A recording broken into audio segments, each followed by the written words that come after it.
Muy buenas tardes, muy buenas noches, buenos días en el lugar que se encuentre nuestra distinguida audiencia. Soy Oscar Ávila. Reciba un cordial saludo de quienes conformamos la sección nacional del Ecuador del Instituto Panamericano de Geografía e Historia. Esta actividad forma parte de los eventos programados por la Comisión de Historia de la Sección Nacional del Ecuador para el presente año. El presente coloquio, titulado Historia y Educación en el Ecuador en el siglo XIX y XX, tiene el objetivo de presentar a la comunidad en modalidad webinar este coloquio en el cual se tratará desde tres perspectivas la educación ecuatoriana y sus representaciones a lo largo de 125 años. El tiempo de duración del presente webinar es de 60 minutos. Estimada audiencia, recuerden que este webinar es gratuito. Sin embargo, si desea recibir un certificado digital por su asistencia a este, tiene un costo de $3. Los detalles los encuentra en el chat. Queremos recordar a nuestra distinguida audiencia que nos pueden seguir a través de nuestra página web www.ipgh.gov.es y también nuestras redes sociales están a la disposición. Esta transmisión estará colgada en nuestro canal de YouTube IPGH Ecuador. Y no olviden que pueden formular sus preguntas a través del chat. Por favor, solicitemos a los presentes nos ayuden silenciando sus micrófonos para tener una mejor transmisión. También queremos solicitarles de manera más comedida nos ayuden llenando una pequeña encuesta, la cual nos permitirá mejorar en nuestros eventos online. Los detalles también los encuentran en el chat. Sin más, en esta ocasión nos acompaña como moderador el doctor Jorge Moreno Vegas. Sin más, démosle la bienvenida al doctor Jorge Moreno. Buenas tardes. De mi parte también ratifico mi agradecimiento a las académicas que van a intervenir en este coloquio, a miembros de la Comisión de Historia del IPGH, y agradezco también a las personas que están siguiendo este proyecto. Por todos es conocido que el conocimiento histórico se lo va gestando en comunidad. Uno de los aspectos fascinantes de la historia es que nunca hay una palabra final sobre un tema. Es el constante revisar, el constante investigar, es lo que nutre y expande el conocimiento histórico. El debate sobre la educación y la historia es un tema muy actual y en todos los lugares del mundo es un tema de estudio y de investigación. Para seguir adelante, simplemente quiero indicar que las ponentes tienen 15 minutos para exponer su ponencia y las preguntas del público, por favor, nos envíen al chat para al final de la reunión ir contestando a los interesados. La primera intervención está a cargo de la doctora Guadalupe Soasti Toscano, quien nos va a hablar del sistema de educación pública en el Ecuador en la primera mitad del siglo XIX. La doctora Soasti es miembro de número de la Academia Nacional de Historia, miembro correspondiente de la Comisión de Historia IPGH Ecuador. Es licenciada en Ciencias de la Educación con especialización en Historia y Geografía por la Pontificia Universidad Católica del Ecuador. Máster en Historia Andina, Universidad del Valle, Cali, Colombia. Tiene un doctorado PhD en Historia y Estudios Humanísticos, Europa, América, Arte y Lengua por la Universidad Pablo de Olavide, Sevilla, España. Es autora de varios artículos académicos publicados en importantes revistas históricas y de algunos libros vinculados con el quehacer histórico. Queda con ustedes la doctora Soasti. Gracias, Jorgito. Buenas tardes. Buenas tardes a las compañeras del coloquio y doy paso pues entonces a mi presentación.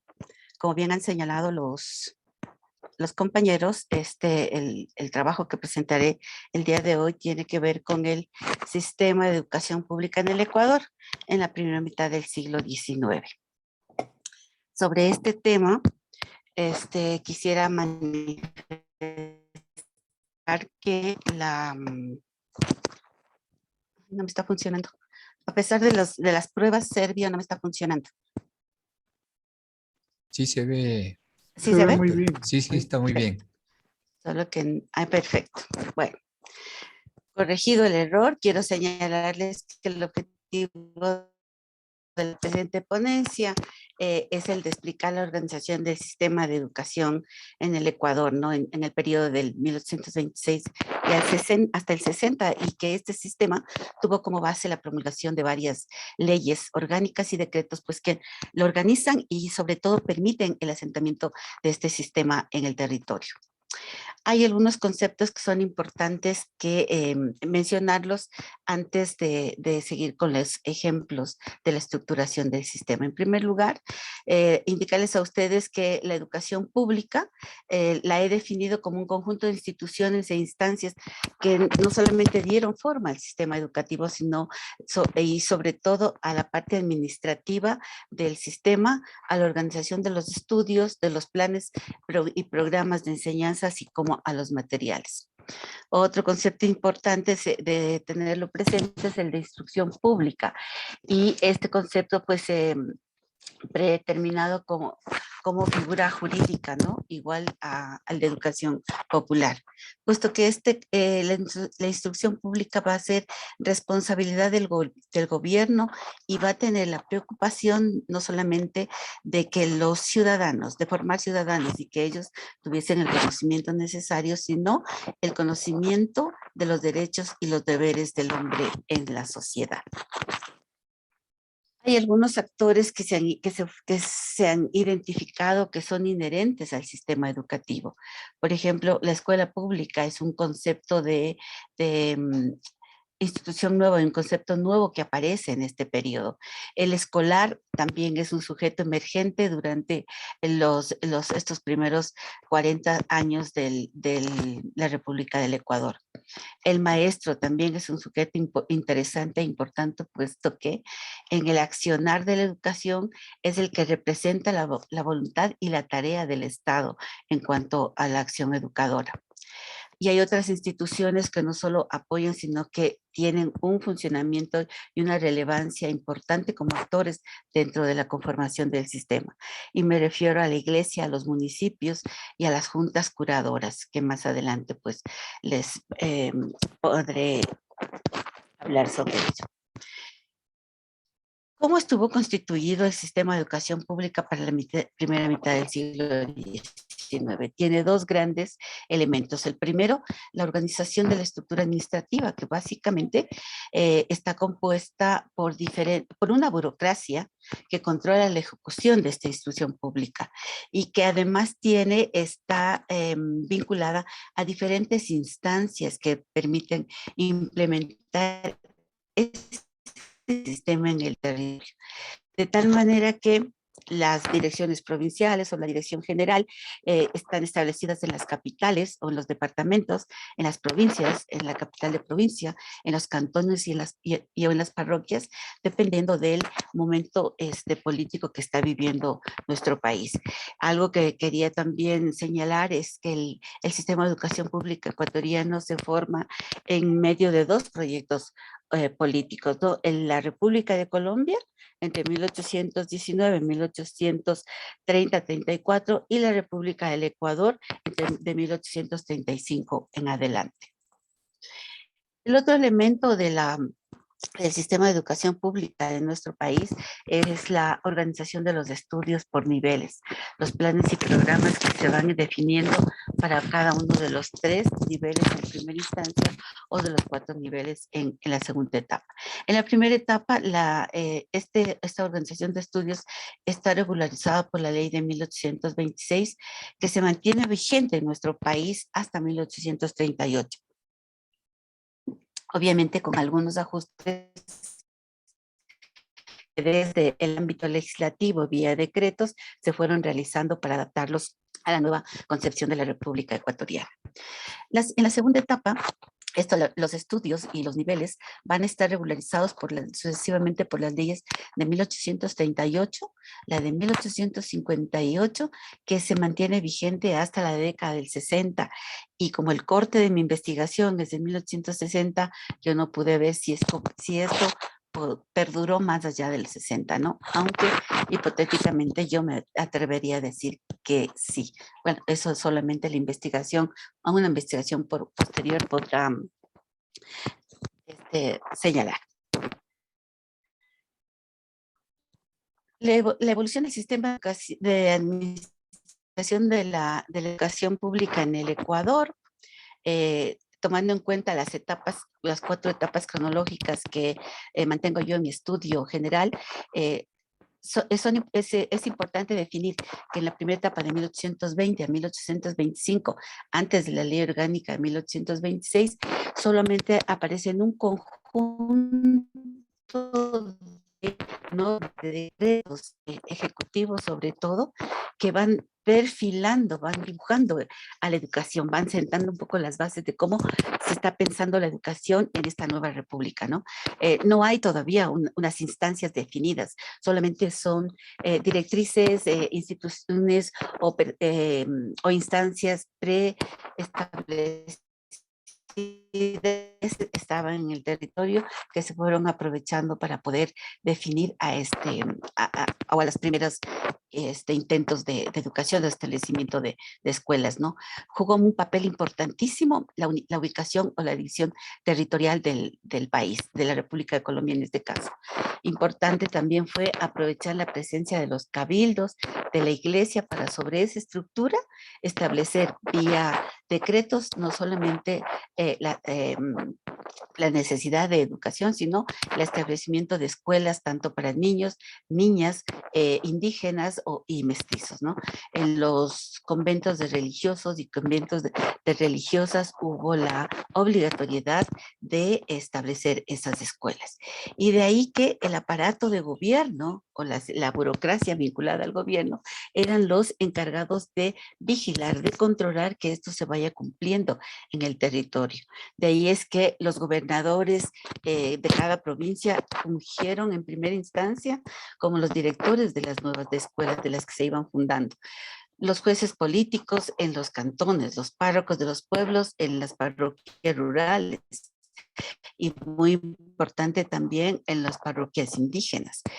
Los cabildos tuvieron la obligación de formar escuelas en su distrito, y el director de escuelas se preveyó para 1821, por ejemplo, que cada provincia tuviese un director de escuela provincial, ¿no?, para controlar precisamente este ejercicio. La ley de 1826 viene a organizar todo esta intencionalidad, un poco este caos y este desorden que hay en los primeros 4 o 5 años del proyecto republicano de Colombia, ¿no? Y de ahí es que desde la ley de 1826 se establece por primera vez la Dirección General de Instrucción Pública, que queda establecida en la capital de la República, en Bogotá, y dependiendo de esta, la Subdirección de Estudios Departamentales en las capitales de cada uno de los departamentos de las ciudades de la República, ¿no?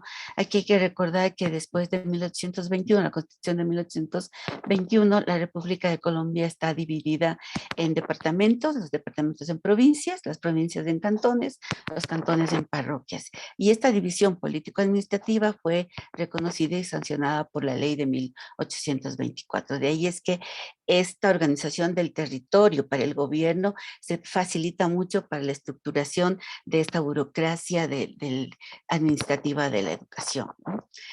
Las juntas curadoras de niños y niñas, que son producto de esta ley, que aparecen más bien en esta ley, aunque ya tuvieron una funcionalidad antes de 1826, fueron las instancias sociales de la sociedad que estuvieron pendientes de que se establezcan las escuelas, de que las escuelas tengan todos los materiales, que los niños vayan a clase. En realidad eran un poco como los inspectores de educación. A partir de 1830, la Dirección General de Estudios, que estaba prevista para cada uno de los departamentos con el cambio de o reorientación política de Colombia.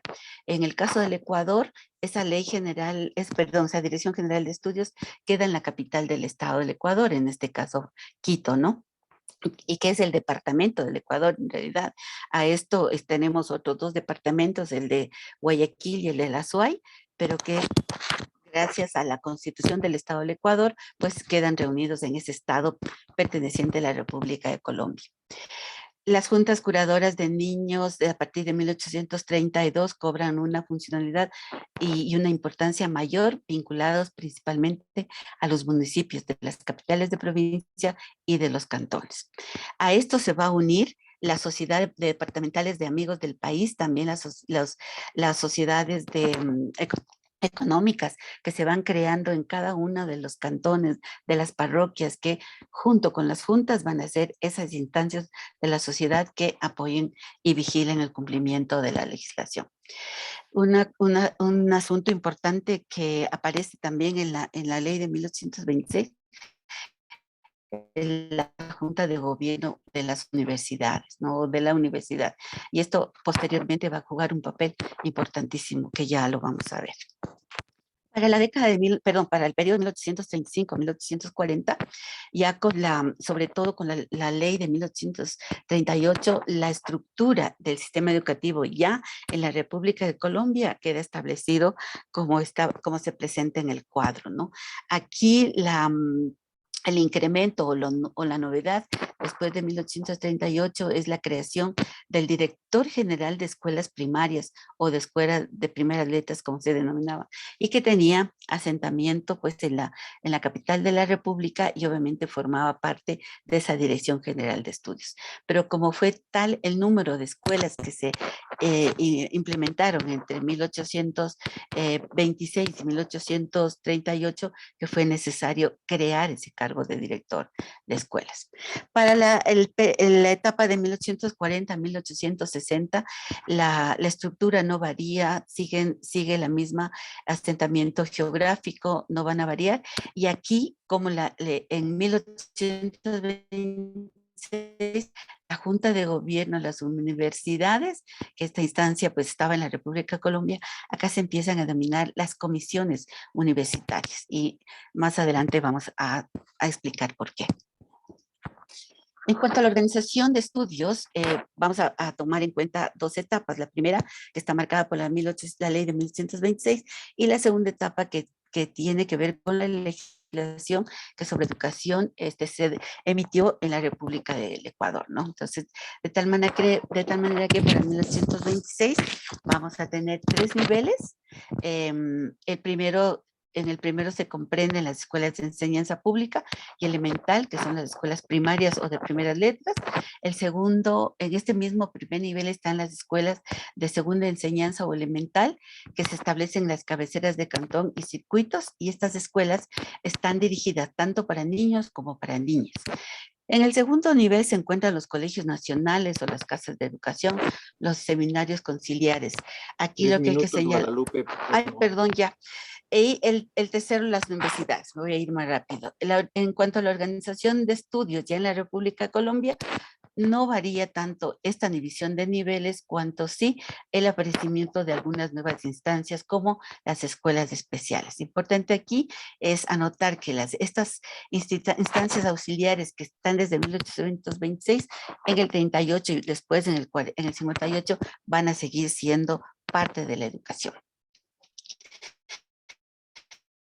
En cuanto a planes y programas, rápidamente tendría que señalar que en el 26, en cada una de las leyes, los programas están identificados con los materiales, en este caso con los textos de enseñanza. En este caso, por ejemplo, para las escuelas parroquiales y las escuelas de cantón, los textos delimitan las materias que están siendo estudiadas. En el 38 es lo mismo, en este ejemplo de Santa María del Socorro se puede ver, y en el 58 con el ejemplo del Colegio San Bernardo de Cuenca también. Algo importante de anotar ya finalmente en este periodo es la presencia del método lancasteriano, que a lo largo del periodo de estudio va cambiando de nombre como enseñanza mutua o método combinado de Bell y Lancaster. Más tarde, como en el 38, se lo conoce como el nuevo método, y después en el del 58 se lo conoce como método antiguo. En esencia, el método lancasteriano recoge lo que planteó Lancaster en su manual del método, ¿no? Y en cuanto a los materiales de enseñanza, se pudieron ubicar, como les decía, cada materia tiene su texto. Los catecismos religiosos y cívicos, las cartillas para lectura o para escritura, los compendios que tenían que ver con materias más avanzadas o los cuadernos. Estos nombres, estas identificaciones, ya se me fue, pero bueno, estas identificaciones de los textos tienen que ver mucho con el nivel al que pertenecen, ¿no? No sé si ahí se ve, pero entonces los catecismos, los primeros a la enseñanza primaria o a la instrucción pública, los siguientes a los colegios y los discursos, manuales, textos para la universidad. Y eso sería todo. Gracias por la atención.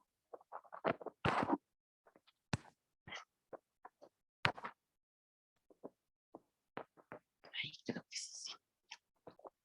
Estimado doctor Moreno, está el micrófono desactivado.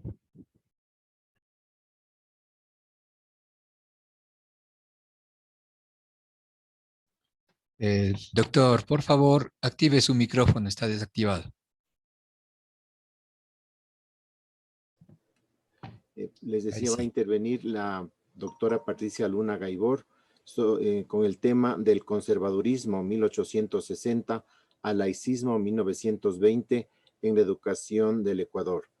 La doctora Patricia Luna Gaibor es miembro correspondiente de la Comisión de Historia del IPGH Ecuador, en la Universidad Central del Ecuador. Es licenciada en Ciencias de la Educación y doctora en Historia por la Universidad Central.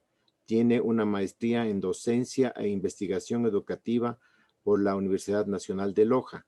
Se ha desempeñado como docente en la Universidad Central, en la Universidad Tecnológica Equinoccial y en la Universidad de Especializaciones Turísticas.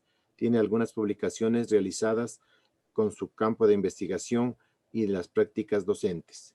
Tiene la palabra la doctora Luna. Muy buenas tardes con todos y todas. Buenas tardes, doctor Moreno, y gracias por haberme invitado a este coloquio. Paso a compartir pantalla.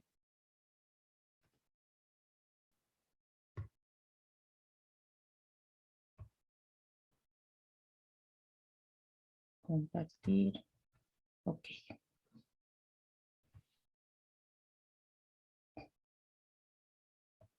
Ya se puede apreciar. Sí se aprecia. Ok, muy buenas tardes. Perfecto. Del conservadurismo de 1860 al laicismo hasta 1920 en educación del Ecuador. Cabe destacar que el Ecuador en el año de 1858 hasta el año de 1860 pasa por una etapa bastante fuerte, ¿no?, en el tema de la inestabilidad política ecuatoriana. Sabemos que incluso casi desaparece el país. Y en ese momento va a ser nombrado como jefe supremo de la República del Ecuador el doctor Gabriel García Moreno. Y él, una de las primeras instancias que realiza como presidente, como jefe supremo, va a ser cambiar la bandera. Y uno dirá, bueno, la bandera, ¿por qué la cambia si eso no tiene mayor trascendencia? Él manifiesta que sería mejor cambiar esa bandera bicolor de la revolución marxista a una bandera gran colombiana. Entonces adoptamos el amarillo, azul y rojo. Y también, años después, va a solicitar que se haga un himno nacional y que nos represente a nosotros como nación. Y el momento que estamos hablando, que ya se está estandarizando qué es lo que nosotros vamos a tener como país, obviamente eso va a servir para que la nación ecuatoriana tenga mayores raíces. Y pretende cambiar todo esto con la educación. Y él manifiesta que la educación había estado pasando por un problema muy grave, por una crisis moral, por una crisis ética. Y la única manera que él piensa que podríamos cambiar absolutamente todo esto va a ser que vengan, invitar a algunas instituciones religiosas para que ayuden a la creación, a la formación de niños y niñas, y obviamente fortalecer lo que significa la familia, lo que significa ser un ecuatoriano de cepa. De esa manera, ustedes vean que en esta época presidencial, en la ley que ya estaba promulgada, que bien nos dijo Guadalupe, hay la ley de instrucción pública que va a ser modificada en el año de 1863 y se crea un Consejo General de Instrucción, encargado de la organización y supervisión del proceso educativo en toda la República. Por lo general, siempre nosotros escuchamos que hay la fundación de muchos colegios, de muchas escuelas, entonces uno dice realmente el país estaba progresando en el tema educacional, pero vemos que esas ideas realmente no es así. Y por eso él invita a estas congregaciones religiosas, como por ejemplo, tenemos la llegada de los jesuitas, tenemos la llegada de los hermanos lazaristas, asimismo de las hermanas de la caridad, las monjas de la providencia, de los corazones, del buen pastor, pero todos ellos vienen con su propio sistema y su propio modelo educativo, ¿no? Por ejemplo, ¿qué nos decían los jesuitas? Ellos hablan de ratio studium, ellos utilizan la formación cristiana y su método de enseñanza es por medio de la repetición, la memorización y obviamente la revisión de lo que ellos ya habían estado completando en su educación. Luego tenemos los hermanos cristianos que también utilizan el método simultáneo. Esto nos manifiesta Tobar Donoso en su libro. Entonces dice que la educación debía ser práctica y progresiva, un método heurístico donde debe participar también la familia en esa enseñanza. Entonces ustedes van a ver que se continúa también con el método lancasteriano, que es importantísimo para que se pueda ir dando esos cambios.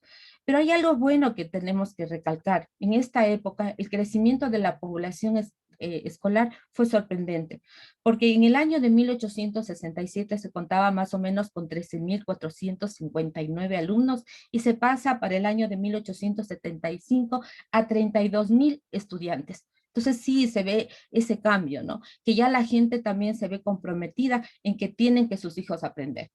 También Julio Tobar Donoso nos dice que el Ecuador se identifica como Estado, nación y religión. La nacionalidad ecuatoriana se moldeó a través de la religión católica para preservar la religión vinculada a la educación y la familia. Y así se va a firmar un acuerdo con la Santa Sede, el Concordato, presentado en el año de 1862 y firmado en el año de 1866. Vemos que García Moreno es el que impulsa esa firma, pero desgraciadamente vemos que no va a ser en el gobierno de él, sino más bien vamos a ver que esto se firma en el gobierno de Jerónimo Carrión y obviamente junto con el pontificio en ese momento, el Papa IX.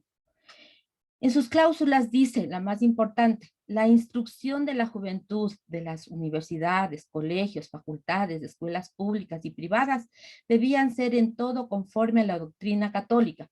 Los obispos tenían el derecho de designar los textos. Juntamente con los prelados ordinarios, podrían prohibir los libros contrarios a la religión y a las buenas costumbres. Entonces vamos a ver cómo poco a poco la religión, gracias a todas estas órdenes religiosas que han llegado acá y ahora ya con la veña del Papa, van a comenzar a controlar la educación en todo sentido. Para muchos podrán decir, no, es lo peor que pudo haber pasado, pero veamos que también con este concordato, ¿sí?, se realiza una formulación de planes, programas y leyes y reglamentos, preocupándose de controlar la marcha adecuada de los planteles para observar un cumplimiento. Y se crearon becas para que se otorgaban a los mejores estudiantes, y esto va a ir desde el año de 1869 hasta el año de 1873. El presidente fue partidario de una educación técnica, ¿no? Y por eso él va a crear algunos institutos, como por ejemplo, los jesuitas se van a preocupar por la educación media, y ahí vamos a tener al colegio, que va a ser el Colegio Nacional, que luego tendrá el nombre de Colegio San Gabriel. Y ahí es la formación de hombres, porque va a ser muy dividido la educación para las niñas y para los niños. Después de unos años se va a comenzar a hablar de la educación mixta, ¿sí? También ustedes van a ver que en esta época se va a crear el Colegio de las Hermanas de la Providencia. Las Hermanas de la Providencia van a tener un apoyo completo del Estado. Recordemos que igual que nos manifestó Guadalupe, estamos hablando de la mayoría de las instituciones de educación son públicas, algunas muy pocas son privadas. Entonces tenemos también el Conservatorio de Música, la Escuela de Pintura, que va a ser conocida como la Escuela de Bellas Artes, también la Escuela de Pedagogía, que va a estar regentada por los hermanos cristianos y las religiosas de los Sagrados Corazones. Fíjense que aquí ya estamos hablando ya de escuelas pedagógicas, que se está comenzando a capacitar a hombres y mujeres para que luego sean docentes, porque es lo que más se necesita en ese momento, tener personas capacitadas para poder enseñar y utilizar obviamente los métodos europeos que están trayendo como modelos pedagógicos para ser diseñados y desempeñados aquí en nuestro país. Asimismo tenemos, como les decía, la Escuela Politécnica Nacional que va a comenzar a formar, y no nos olvidemos del Colegio de Agricultura que va a ser encaminado para la educación de los campesinos. Y para ello va a traer a indígenas de Perucho, de Saquicilí, de Loja y Otavalo para irlos capacitando. También no nos tenemos que olvidar que se clausura la Universidad Central del Ecuador, ¿no? Pero excepto las carreras de medicina y jurisprudencia. Lo que más hay que destacar es que se comienza a impulsar la alfabetización. Para asegurar el éxito en el área educativa se dicta una ley en el año de 1871 que señala que es obligatoria la instrucción primaria y mixta para los niños y las niñas. Y si es que los padres no les mandan a los niños a estudiar en esta educación primaria desde los 6 años hasta los 12, serán severamente multados. Entonces, los jesuitas, como les decía, administran la Politécnica Nacional en las ramas de ingeniería industrial, minería, en la arquitectura, la maquinaria y la preparación de técnicos en el campo de la investigación. Sabemos que van a traer para ellos docentes alemanes de alto prestigio, como por ejemplo Juan Bautista Mentel, a Teodoro Wolf y también a Luis Odiro. En el año de 1884, bajo el régimen progresista, el presidente José María Plácido Camayo, en el año de 1884, va a crear el Ministerio de Instrucción Pública. Ahora sí ya deja de ser como una secretaría y ahora sí tiene esa prestancia como un ministerio. Va a tener mucho más que ver involucrado en lo que es la educación. Los 25 años que median entre la época garciana y Eloy Alfaro se caracterizan por fuertes disputas entre quienes buscaban una mayor separación entre lo que es la iglesia y el Estado. Y por esto ustedes van a ver que comienza a hablarse de una manera mucho más fuerte lo que es la educación o la definición de lo que es lo público. Y obviamente esa contraposición con lo que viene a ser lo privado. Y ahí vamos a ver las competencias que van a tener la administración, sobre todo, como señalaba bien Guadalupe, los cabildos, ¿no? Los municipios, y el mismo hecho que ya estamos divididos en provincias en esta parte. Me paro un ratito en esto y ustedes vean que aquí tenemos una presentación de lo que era el convento de las monjas del Buen Pastor. Y esto antes formaba parte de la Recoleta de los Padres de Santo Domingo. A las monjas les entregan esto porque recordemos que Gabriel García Moreno comienza como a ponerles en cintura a los padres dominicos. Acá tenemos otra fotografía que va a ser el protectorado católico regentado por los padres cristianos, ¿sí? Y ellos van a ayudar a la formación de técnicos, que eso es algo indiscutible, excelente, que nos va a pasar a nosotros como país, porque está consciente Gabriel García Moreno que necesitamos personas técnicas, preparadas, que lo que son las manualidades son indispensables para el desarrollo de un país. También la política educativa no sufrió grandes cambios en estos 25 años entre García Moreno y Eloy Alfaro. Y vamos a ver que el crecimiento de planteles y plazas de maestros se mantuvo en el mismo ritmo, ¿no? Con la promulgación de la Ley Orgánica de Instrucción Pública del año de 1892, se confirmó en total el dominio de la Iglesia en absolutamente todo el país. Se prohibió cualquier otro tipo de enseñanza, los libros van a ser regentados, administrados por la iglesia, ¿sí? Única y exclusivamente ellos se dedican a este tema educativo. Pero vamos a ver que los cambios que se van a comenzar a realizar luego aquí en nuestro país va a ser el momento que se comienza a hablar de la famosa revolución liberal. Y allí viene un gran cuestionamiento porque muchas ocasiones nos dicen, gracias al laicismo cambia completamente la educación del país.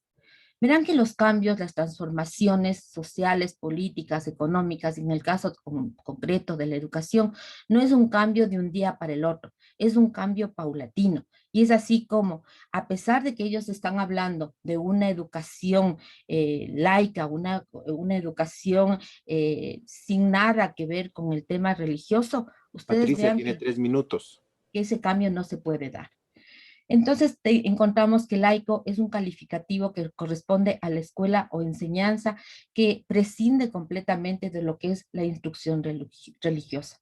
Vamos a ver que en esta época ya anteriormente habíamos señalado de la presencia de los normales, pero aquí los normales van a cambiar, porque los normales, ¿de qué tipo son? Son normales laicos. De la misma manera, la fundación de colegios laicos, como el primero que sabemos que va a ser fundado en la época de de Eloy Alfaro, es el Colegio Bolívar. Hay grandes aportes en el tema de la educación laica, por ejemplo, con los distintos ministros que vamos a tener encargados de la educación. El primero, José Peralta, luego tenemos también al señor José María Sánchez, también tenemos al señor Luis Napoleón Dillon, que ellos son los primeros que vienen trayendo a todo un grupo de alemanes, de profesores alemanes, para que vengan a ayudar en la instrucción, en el modelo educativo que se va a implementar en todo lo que son los colegios formadores, en los colegios normales para una educación laica aquí en nuestro país. Entonces, aquí les presentaba un poco de lo que es el Colegio Mejía, ¿no? Pero recordemos que una de las leyes que también ayuda para eso va a ser la ley conocida como las manos muertas, en donde confiscan aquello que era de las distintas órdenes religiosas y pasan a ser regentadas por el Estado. Gracias, don Jorge. Muchas gracias, Patricia. Interesante su presentación. Seguidamente va a intervenir la doctora Sonia Fernández Rueda nos aportará con el tema la construcción moderna de los maestros en el Ecuador 1925-1950. La doctora Fernández es miembro correspondiente de la Comisión de Historia del IPGH Ecuador. Es miembro fundador del Taller de Estudios Históricos TEIS. Es licenciada en Sociología y Ciencias Políticas por la Universidad Central del Ecuador. Tiene una maestría en Docencia con mención en Educación por la Universidad Politécnica Salesiana y un doctorado en Historia por la Universidad Andina Simón Bolívar y la Universidad Pablo de Olavide, Sevilla. Sonia tiene varias publicaciones como editora y coautora de publicaciones históricas, tales como Cronología de la Historia Ecuatoriana, Ecuador, las raíces del presente, la Revolución Liberal. De manera particular, ha participado en importantes publicaciones colectivas y tiene varias publicaciones individuales en revistas históricas. Tiene la palabra Sonia, por favor.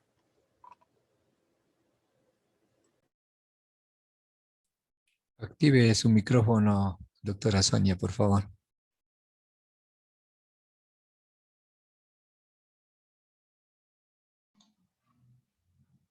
Ahí, perfecto. Ya. No, agradecía la invitación a participar en este coloquio. Es un gusto para mí estar junto a Guadalupe y Patricia compartiendo algunas de nuestras reflexiones con respecto a los procesos referidos a la historia de la educación en el país. Bueno, el título de la ponencia que voy a presentar, La construcción moderna de los maestros entre 1925 y 1950, pretende connotar la idea de un sujeto histórico en situación de permanente refundación identitaria. Y es que los maestros no solo fueron constituidos modernos en el tiempo histórico señalado, en realidad, si miramos al vasto universo educativo occidental, la pedagogía moderna ya se inauguró, como es sabido, a principios del siglo XVII, cuando Juan Amos Comenius proclamó su famosa Pampaedia o Pansofía, que exigió un docente transformado hecho para atender la revolucionaria didáctica gradualista propuesta por él.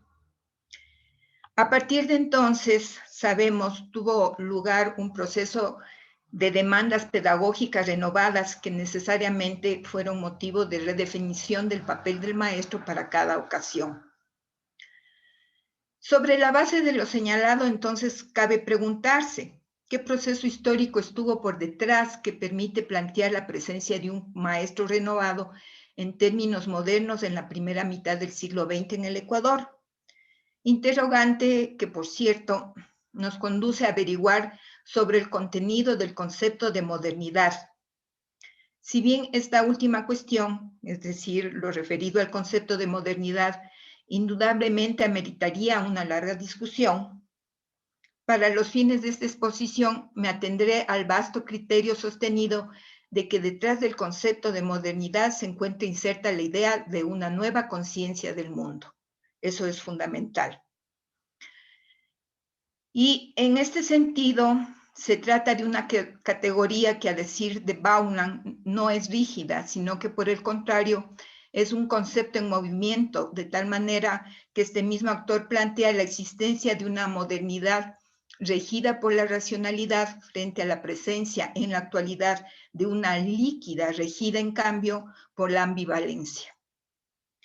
Si nos situamos en el caso ecuatoriano nuevamente, puedo empezar indicando que el rico debate historiográfico en torno al carácter del Estado decimonónico no deja de reconocer la cierta ambigüedad ideológica que sustentaron los proyectos políticos de unidad nacional en los que emprendió el Estado desde su fundación. Así pues, si bien es cierto, el Estado ecuatoriano orientó la gestión administrativa convocando dogmas y principios religiosos de carácter tradicional con fines políticos cohesionadores, no es menos cierto que el mismo Estado, organizado sobre la base del modelo moderno republicano de gobierno, armó esos proyectos adheridos al mismo tiempo a propuestas modernizantes. Si se piensa, por ejemplo, en el proyecto garciano, este se sostuvo en un ideario católico modernizante que, apropiado por García Moreno de los saberes europeos tradicionales, que contestaron los credos de las revoluciones burguesas y liberales europeas, puso en marcha, entre otras cuestiones, un ambicioso programa educativo escolar moderno de ascendencia lasaliana que trastocó, de acuerdo y tomando el dato que nos acaba de señalar Patricia, que trastocó en cierta forma la visión educativa de entonces apegada a la pedagogía lancasteriana. Así pues, en ese momento, aunque casi a 2 siglos de Europa, se produjo en el país una renovación escolar significativa que, importada, se infiltró como todo modelo venido de fuera, distorsionada, dando lugar con el tiempo a una propuesta de educación híbrida a la que los pedagogos de las décadas de los 20 y 30 dieron en llamar tradicional.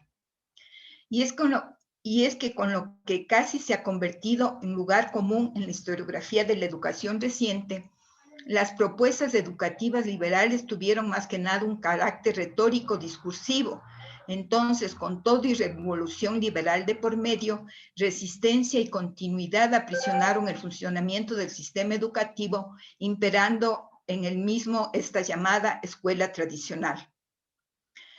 En este sentido, los intelectuales pedagogos ecuatorianos de entre 1925 y 50 tenían claro que el régimen pedagógico tradicional había asignado al maestro y la enseñanza un rol protagónico, contrapuesto al pasivo otorgado en ese sistema a los niños.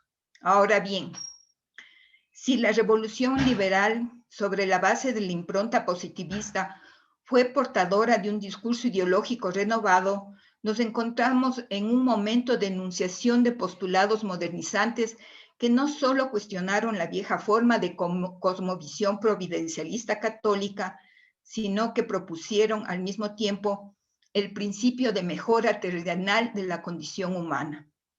En ese marco, el discurso liberal ecuatoriano, parafraseando a Alfredo Carballeda, ya manifestó el interés por la intromisión en la esfera inusitada del cuerpo humano, marco en el que intentó tenuemente poner en marcha una serie de medidas salubristas e higienistas tendientes en último término a redimir la biología de la nación.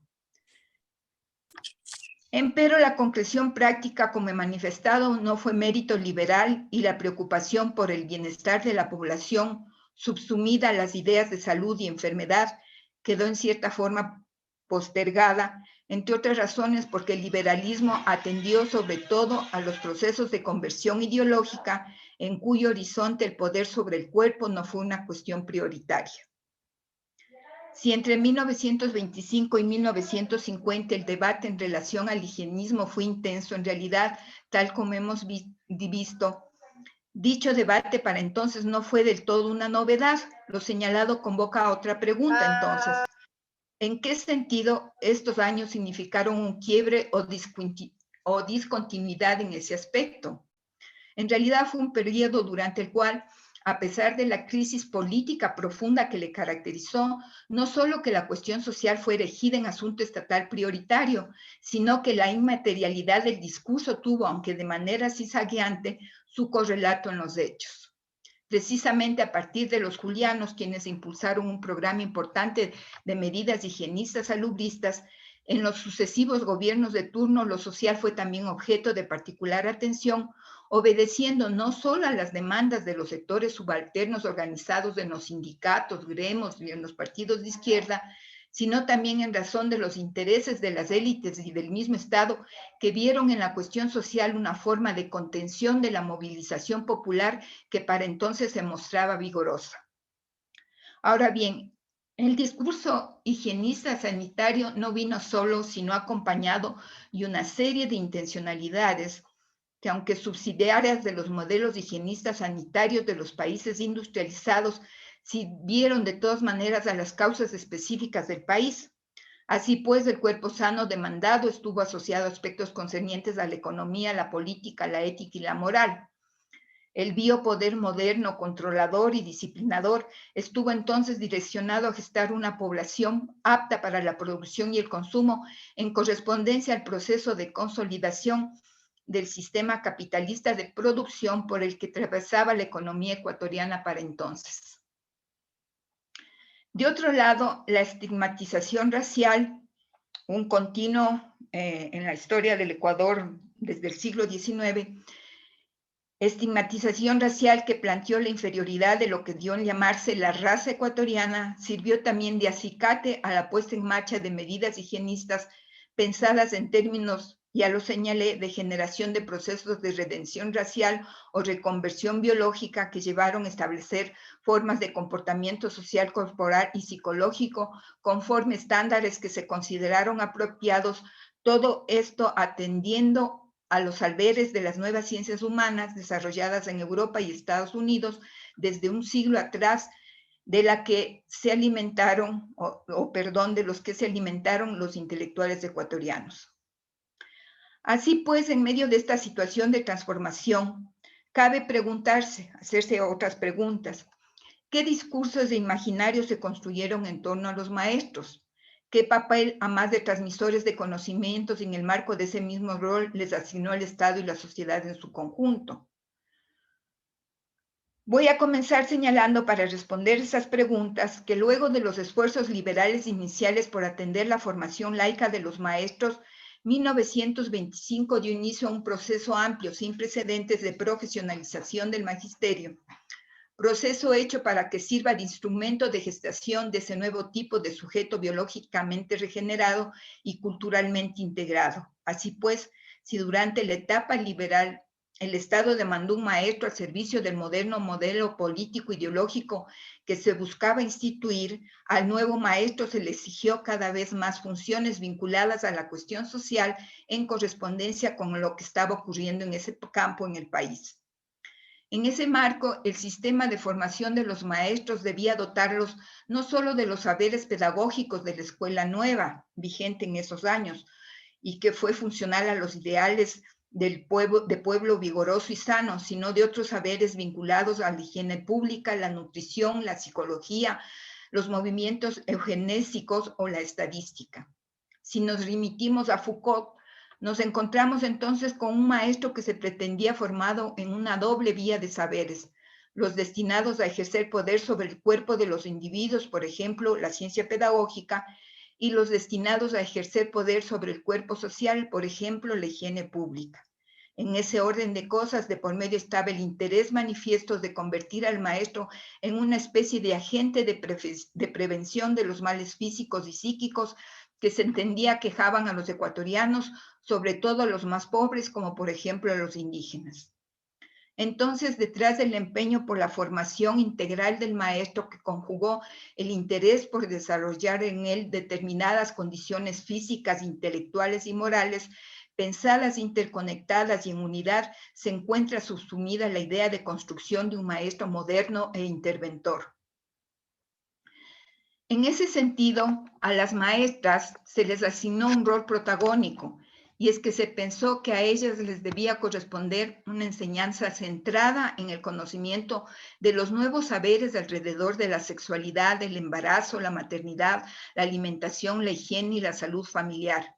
En este programa, la educación de la mujer es resignificada al instalarla en el sistema como sujeto de mejoramiento racial en virtud de las competencias hogareñas que le son asignadas. En realidad, legitimados por percepciones sociales y políticas, un cuerpo de códigos fundamentado en una gama de juegos de verdad, tomándonos el concepto de Foucault, el Estado y la sociedad en su conjunto erigieron al magisterio escolar primario en un espacio por sus peculiares características, es decir, la conducción de los niños fundamentalmente inherente al sexo femenino. En medio de tales exigencias se exhortaba ya de manera generalizada al maestro a experimentar vívidamente su magisterio. Él, se entendió, debía asumir como práctica de sí un conjunto de valores que se constituyeron en una forma de moral pedagógica orientada hacia la ética que le vino impuesta a través, por ejemplo, de aparatos prescriptivos como las instituciones educativas o la familia. Estos preceptos coaccionaban su práctica pedagógica de manera difuminada y lo presionaban a acatar compromisos idealizados que chocaron con una realidad cargada de contradicciones. Esta forma de moral pedagógica, articulada al pensamiento de la época a la que el maestro debía adscribirse, era objeto de control social y vigilancia. En realidad, el maestro no escapaba a la mirada escrutadora de la sociedad que esperaba que acatara normas de conducta que se visibilizaran a través de comportamientos austeros.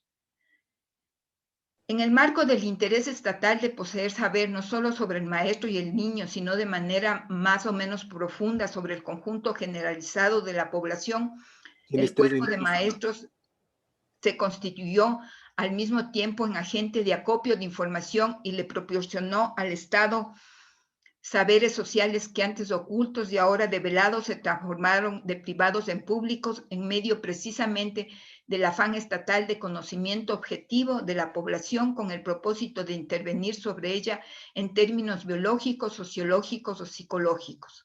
En este sentido, cabe ahora preguntarse, por último, si los maestros sirvieron de medio para promover regímenes de verdad o por el contrario fueron capaces de trastocar el imaginario dominante y de asumir posiciones discursivamente antihegemónicas tendientes a gestionar una subversión cognitiva liberadora.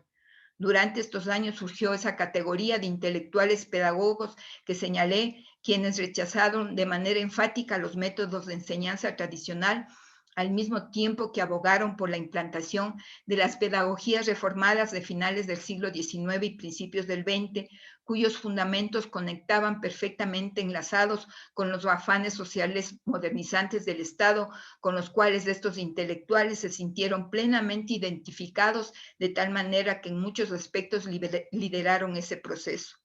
Se trató entonces de un grupo de pedagogos comprometidos con el discurso social de la regeneración racial, con una enorme capacidad de influencia sobre la formación académica del conglomerado de los maestros y en consecuencia con enorme capacidad de intervención no solo en el campo de lo social, sino en el cultural y en el político. Sobre la base del conjunto de aspectos que proporcionaron lo escolar, estos maestros destacados precisamente fueron los que intentaron deconstruir el sujeto maestro tradicional a través de una serie de dispositivos y formar ese nuevo sujeto moderno, quien para concluir, tal como he querido mostrar, debía no solo establecer nuevas relaciones educativas con sus alumnos, sino examinar los más recónditos aspectos de su vida para en última instancia formar la ansiada nueva humanidad demandada. Muchas gracias. Muchas gracias, Sonia. Excelente tu exposición. Vamos a dar paso a preguntas. Hay 2 preguntas para Guadalupe Suastin. Creo que ella ya les ha visto. Y tiene la palabra Guadalupe. Por favor. Gracias, Jorge. Bueno, la primera pregunta tiene que ver con desde cuándo... A ver, que sí, ya se me perdió. ¿Desde cuándo comienzan a aparecer textos de enseñanza producidos en el Ecuador? Al respecto, tendría que señalar que básicamente empiezan a partir de 1838, cuando la Ley de Educación Orgánica Reformatoria de ese año, pues reorganiza todo lo que sería las escuelas profesionales y se empiezan a establecer en las diferentes provincias otro tipo de las escuelas de segunda enseñanza. De ahí otro elemento importante es señalar que tanto las sociedades de amigos del país como las sociedades las sociedades económicas tenían la obligación de que sus miembros escribiesen textos para apoyar a la enseñanza. Nosotros pudimos publicar, gracias a un proyecto que realicé en el 2018 sobre circulación de manuales de textos de enseñanza en el Ecuador, también en Colombia y en Perú, que existió una coincidencia entre los textos que se utilizaban en los 3 países, independientemente de que Ecuador haya estado vinculado a la República de Colombia en los primeros años, ¿no? Y eso fue importante. Un fondo que es interesante para saber qué tipo de textos se fueron escribiendo acá es el fondo antiguo de la Biblioteca González Suárez, donde se puede encontrar varios textos de física o de aritmética que fueron elaborados por ecuatorianos para los colegios de agricultura de Simón Rodríguez de la Tacunga, el Colegio de Minería de Cuenca, el colegio también para los colegios que más tarde se denominaron técnicos, pero que en esta época eran los colegios o las escuelas profesionales, como la de Paja Toquilla en Ibarra o en Manabí, ¿no? Entonces fueron manuales o compendios adaptados de libros que llegaron desde España o desde Inglaterra y desde Alemania, básicamente. En cuanto a la segunda pregunta que se me pide, gracias por cierto a Rosmarie, que se me pide ampliar lo relativo a los planes y programas, si es que estos eran unificados o diferenciados en función de las situaciones socioculturales y de categorías territoriales, pues habría que decir de manera general que sí. En los ejemplos que yo puse en mi presentación, no sé si es que se puede ver ahora, intencionalmente, frente a esto, había puesto yo para la ley de 1826, lo que establecía el estudio en las escuelas parroquiales. Recuerden ustedes que cuando hablamos de escuelas parroquiales son las rurales y las urbanas, de parroquias, cantones y de ciudades o capitales de provincia. Y las escuelas de cantón son las escuelas de segunda enseñanza, de tal manera que para estas escuelas que están en otro distrito geográfico o un distrito geográfico más amplio, los compendios serían los textos que se daban para la enseñanza de las diferentes materias, eran conocimientos más ampliados de lo que se vio en la primera fase. Entonces, o en lo que se estudió como instrucción primaria en el primer nivel. Entonces, de ahí, por ejemplo, de ahí un ejemplo clarísimo que podemos ver aquí, dice que se aprende en el primer nivel 4 reglas principales de aritmética, pero para el segundo nivel, lo que se tiene que estudiar son elementos de aritmética integral, decimal y comercial, ¿no? Y ese es un texto que viene desde Bogotá, que yo lo he remarcado aquí, ¿no? O también agrimensura o geografía práctica, todas estas son materias que están orientadas a la formación de los niños y niñas, sobre todo en los cantones para la vinculación al trabajo varones en especial. El ejemplo del Santa María del Socorro,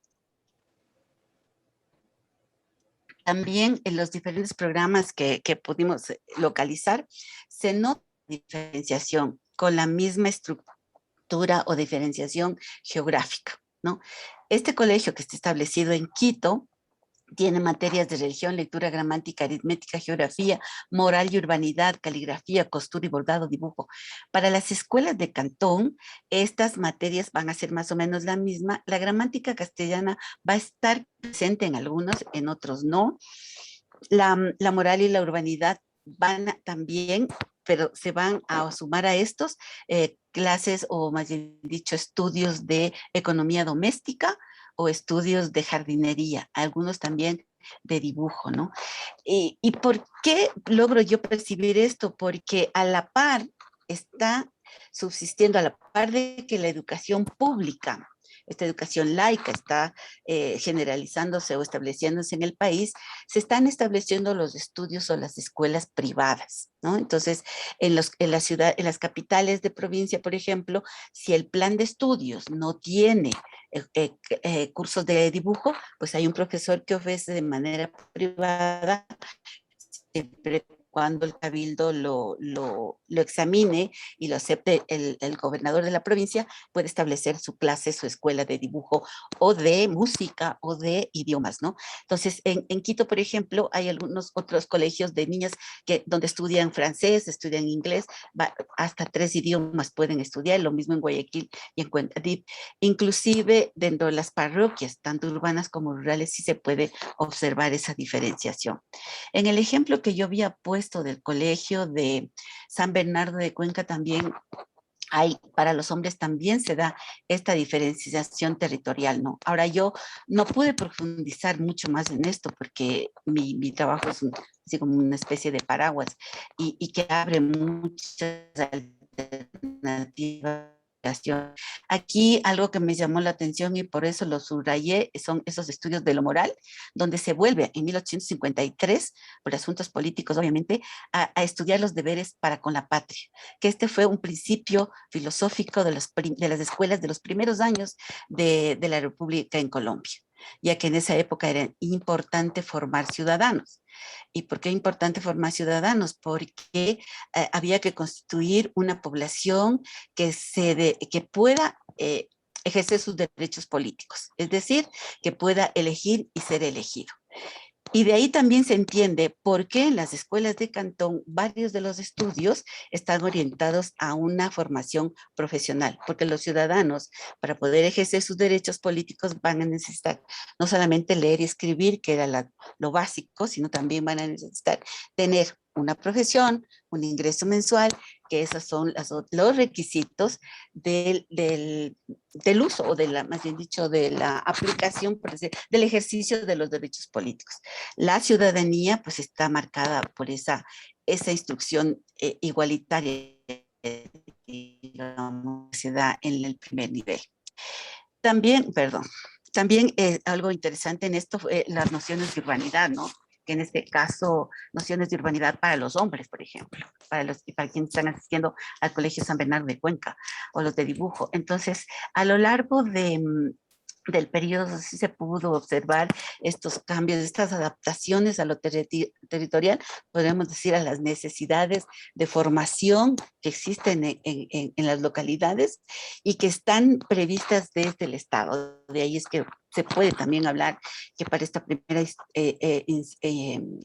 mitad del siglo XIX, no solo para la segunda, el Estado tiene una función docente, ¿no? Ya que la educación es su responsabilidad.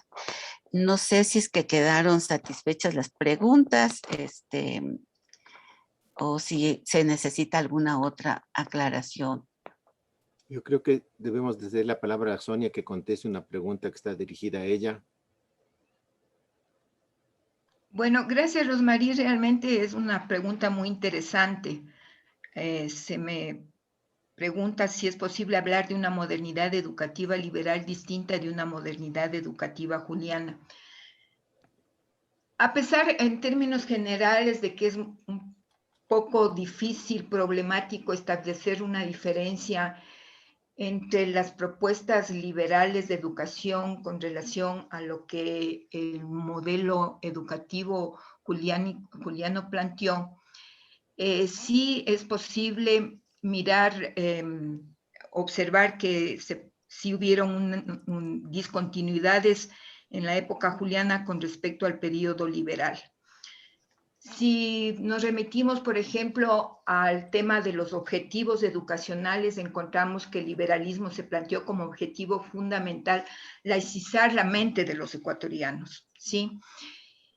En cambio, los julianos, desde el punto de vista de los objetivos, consideraron que ese planteamiento ya había llegado a tener unos resultados importantes y que por lo tanto la educación debía plantearse a conseguir que, a atender como yo decía en mi ponencia, el tema de la cuestión social, específicamente atender la salud y la higiene de los ecuatorianos. Entonces, en esa medida, son el liberalismo y la época de la Revolución Juliana y los posteriores años marcaron diferencias en ese sentido. Por otro lado, o sea, también podría referirme al hecho de que durante la etapa juliana, o sea, el modelo pedagógico que se incorporó al sistema educativo fue este modelo pedagógico venido de la escuela nueva que se importó desde Europa. En cambio, durante el liberalismo, o sea, se intentó introducir en las escuelas el gerbatismo, aunque como yo misma señalé en la exposición, o sea, durante la etapa liberal, que fue más bien una etapa durante la cual poco se concretó en la práctica el discurso, o sea, imperó más en la realidad una escuela más de carácter tradicional, tal como la llamaron los pedagogos intelectuales del periodo que yo trabajo. Eso es lo que podría señalar. Muy bien, Sonia, muchas gracias. Patricia, tiene una pregunta usted también.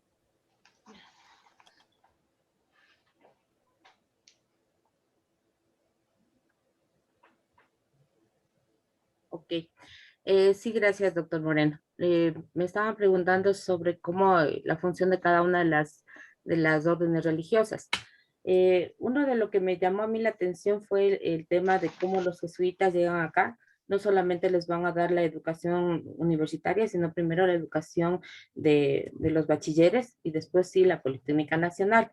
Los hermanos cristianos van a ser ellos encargados porque les traen desde Norteamérica para que esté funcionando la Escuela de Artes y Oficios. Y esa Escuela de Artes y Oficios es importantísima porque además va a generar mano de obra ya tecnificada, ¿no? Entonces se les comienza a capacitar de esa manera. Los padres lazaristas también son traídos para el tema de la educación, pero las hermanas de la Providencia, después del terremoto que fue en Ibarra, son traídas para acá, para Quito, para que ayuden a cuidar a las huérfanas y también les comiencen a enseñar lo que es ser buena ama de casa. Y eso es algo que a mí siempre me ha molestado al ver el tema del pensum de estudios, porque es muy distinto el pensum de estudios para las niñas que para los niños. Para las niñas es todo lo que es concerniente al hogar. Entonces se les enseña a cocinar, a hacer dulces, se les enseña a leer, a escribir, y por si acaso también en latín, ¿no? Porque es una de las bases para poder acceder a algunos libros. Y asimismo a ser buena administradora de hogar. Esto estoy hablando en la época antes de García Moreno y también en algunas instituciones dentro de la época de García Moreno. Luego ya cuando cambiamos a esta otra educación de tipo cientista, tenemos a las madres de los Sagrados Corazones y ellas en cambio ya comienzan a pensar que la mujer puede ser una de los factores más importantes para la educación y una educación también ya de tipo cientista, no solamente una educación para las labores del hogar. Y eso a mí me causó mucha sorpresa ver que ya comienzan ellos también a tratar del tema de filosofía. En la época de 1895, por ejemplo, cada uno de los colegios van a tener su pensum de estudios. Acordándome de lo que preguntaba Rosemary. A Rosemary hace unos años atrás yo le había entregado el borrador de mi tesis y ahí justamente en la página 86 está todo el currículum que se utilizaba en cada uno de los colegios, que va a ser muy distinto el del Colegio San Gabriel y con lo de los hermanos cristianos, ¿no? Incluso los autores que van a tener, que son de las propias órdenes religiosas que han hecho sus textos para la educación. También cabe destacar que, por ejemplo, las hermanas del Buen Pastor vienen acá con un objetivo específico. Las traen para rehabilitar a las mujeres. Aquellas mujeres que habían salido del mal camino son llevadas acá a la Recoleta de la Peña de Francia y ahí les comienzan a reeducar. Incluso hay muchachas que tenían bajos recursos económicos, les enseñan a que sean buenas sirvientas. Y luego incluso hay personas que se acercaban allá a preguntar quién era la más idónea para que venga a prestar los servicios en las casas. Entonces, se podría decir que cada una de las órdenes religiosas ya vinieron con un plan establecido, qué era lo que tenían que cumplir, qué órdenes tenían que hacer y hacia qué grupo segmental de la gente, los segmentos de la gente que tenían que prepararse para el mismo. Muy bien, Patricia, muchas gracias. Hay una pregunta para las tres que dice, ¿pueden decirme cuál es el primer colegio de Quito? Justo se estaba contestando Jorgito. El primer colegio va a fundar, va a ser Juan el Griego, que va a ser sus primeros pininos en educación aquí al poco tiempo de la fundación de la ciudad de Quito. Pero luego ya los padres, los franciscanos, van a coger y van a fundar el colegio de San Juan Evangelista, que va a ser en el año de 1551. Y luego ya tenemos el colegio de San Andrés en el año de 1566, gracias al aporte económico que viene desde el virrey de Lima. Entonces, ese podría ser el primero, y que hasta ahora funciona, ¿no? Muy bien, muchísimas gracias. Las ponentes se han lucido y han demostrado su preparación y su profesionalismo. Agradezco al IPGH por facilitarnos este evento y agradezco también a todos los que se han inscrito y han participado en este interesante debate. Muchísimas gracias. No, al contrario, gracias a ustedes. Gracias, Jorgito. Gracias, Sonia. Gracias, Patricia, por aceptar la invitación. Gracias, Oscar. Gracias, Para Sonia, cerrar gracias. este espacio de interacción e intercambio de saberes, en el que todos nos hemos fortalecido, la sección nacional del Ecuador del Instituto Panamericano de Geografía e Historia expresa un agradecimiento a la doctora Guadalupe Soasti, a la doctora Patricia Luna y de igual manera a la doctora Sonia Fernández Rueda y de una manera especial al doctor Jorge Moreno, quien moderó este magnífico webinar. Por favor, enciendan sus cámaras para realizar una captura de pantalla con todos los presentes.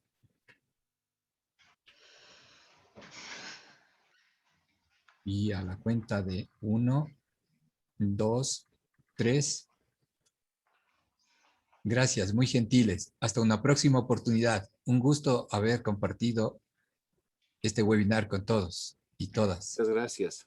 Gracias a mis Gracias. alumnos.